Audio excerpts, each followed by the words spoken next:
how to fix GCash app not working on iPhone.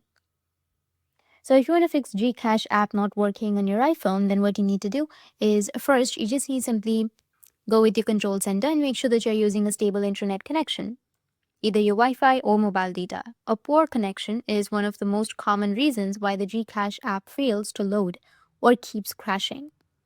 Now swipe up from the bottom of the screen and fully close the GCash app if it's already open. This forces the app to reset any temporary glitches it might be experiencing. Once closed, go ahead and reopen it to see if that fixes the issue. If the app still isn't working, the next step is to offload and reinstall it. To do that, you need to open up your settings. From the settings, you need to scroll down and then go with General. And once you tap on General, you will have iPhone storage. Tap on it, scroll down and then find the GCash application. Once you find it, tap on GCash and you will find this kind of interface. You just need to simply go and tap on Offload App.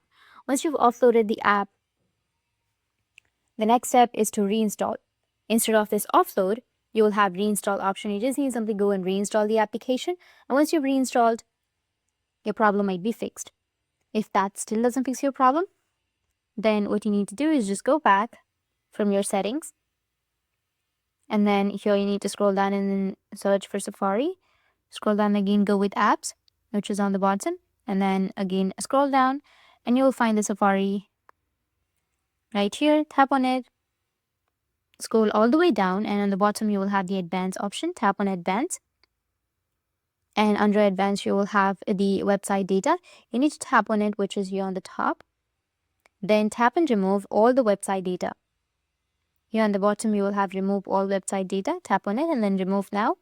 And now this can help resolve background loading issues if GCash uses any web content. And that's it. And if you have any questions, feel free to comment below. Thanks for watching.